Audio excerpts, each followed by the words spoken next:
It's going to be a great day. North Bank of Point, Alaska. Going to get another load of firewood. There's some stuff I want to show you that I think you need to know. Come on. It's January 8th, 2017. We're out here to get another load of wood, and it's so beautiful out here. I love this. It's just so beautiful. There's something I wanted to talk to you about, something you really need to think about. And what that is there's so many different ways to get hurt out here other than falling a tree. Every time you fall a tree, there's a chance you can get killed, or you can kill someone or kill your dog. There's so many variables when you're falling trees.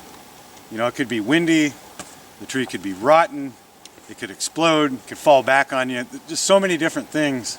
But there's one thing that a lot of people don't think about, and this is pertaining to your kids, your woman, your friends, the animals on your property. There's all these different ways that you can hurt them too. So when you're out here cutting wood, worrying about this tree killing you, think of all the other things as well. One of them is, you have all your trails, that's where everyone goes. Doesn't this look beautiful? Doesn't it? Can you see in this picture what's wrong with this picture? When you have kids out here riding snow machines and four-wheelers, can you see what's wrong with this picture? Okay, here's a trail that you go on every day, thousands of times, okay? Maybe your kids want to come out here riding around with their friends, or just, you know, go for a ride and have some fun. Okay? It's your job to keep an eye on these trails for any dangers. Trails right there, corners there. There's their death, right there. They can come around here, lose control, and impale themselves and kill themselves.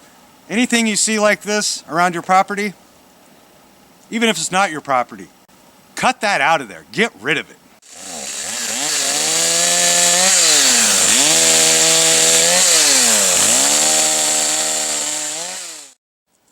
Get rid of the danger. That's just one of them that I'm going to show you. There's plenty more. Come on. Remember, fire is always first. You got to keep your fingers warm, keep your legs warm, your feet warm, your face warm. Every once in a while, you don't want to just go numb.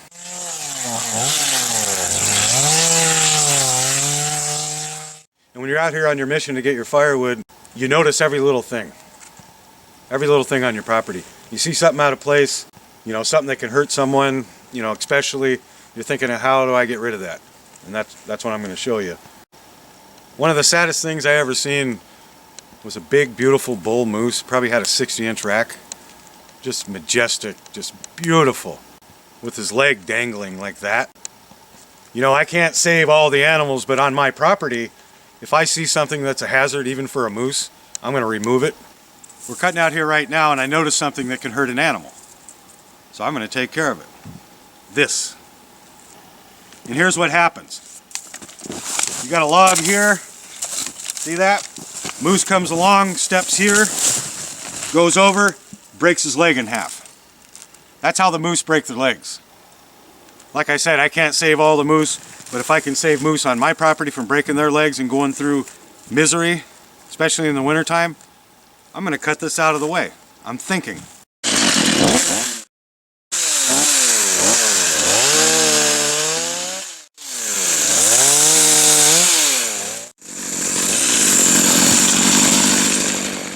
There's so many things that can be avoided.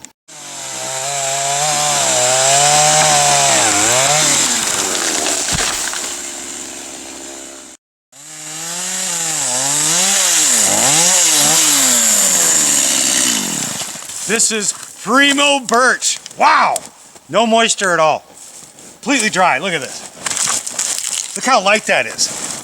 Look at that. You can't do that with wet birch. No way. Look at that. Yes, we scored. This is a woodcutter's dream right here. Primo dry birch. Dead of winter, you're set up.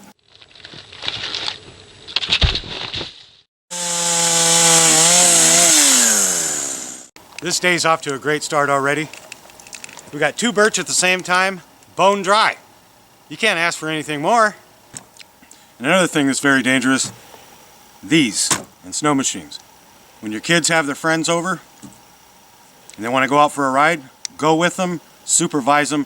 Don't let them just take off by themselves, because you never know. Their friend may not be experienced on a four-wheeler and they're going to end up getting hurt.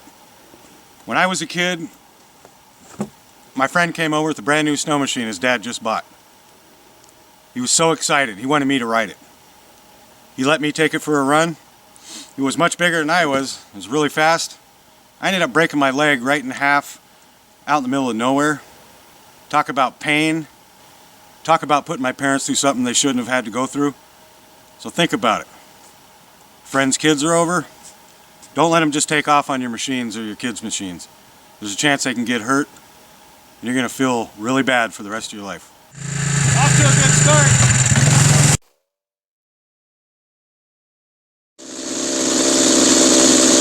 Safety goggles. And another thing, fire is life, but it can also be death. You need fire to stay alive out here and stay warm while you're working. One thing you want to make sure of, your gas for your chainsaw is always at least 50 feet away from your fire. Don't ever have your gas jug around your fire. Teach that to your kids. And here's a very important one.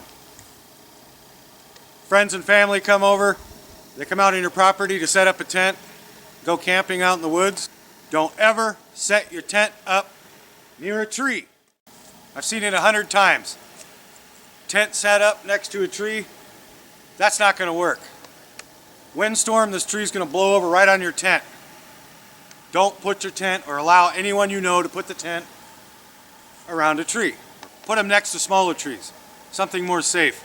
Don't ever put your tent near a big tree, especially one like this. It's cracked all the way up the middle. It can come over at any time. You want to be really careful about that. Have your campsite out of harm's way. Very important. The woods can give you everything that you want, everything you need, everything you've been missing in your life, but it can also take it away just like that. Always think. Look at your surroundings, see what's around you, assess the situation, and make sure everyone's safe. And when you're working your trails, hauling your firewood out, things like this, you take your eye out, okay? Get that out of the way. Just get them out of there. Move all this stuff out of the way, work your trail. And I don't care who you are or how awesome you are in the woods, always have this. Put it in your four-wheeler compartment, your snow machine compartment, your pockets, your coat pockets. You have to have matches. That's what they're for. They're cheap. You can always get a fire going with your matches. And lichen grows on the trees, completely dry. And if you're going into an area that's unknown, always take a bundle of kindling. Bring your own kindling with you. That way if you break down, you'll have something to burn, because you never know. Lots of parts of Alaska, there's nothing to burn. You get out in the tundra, there's no trees, and if you do find trees, they're green. And they're hard to get going. Okay, we got all our wood cut. We had a full day, great day of work. We're going to load it up. We're going to head to Homer. And I hope that you paid attention to some of these things I said. A lot of times people don't think of this kind of stuff. It's those little things that can save someone's life. It could save your life. Thanks for watching. Alaska Firewood people. We'll be back tomorrow. And today was only the beginning. There's 1,000 other things that I'm going to show you.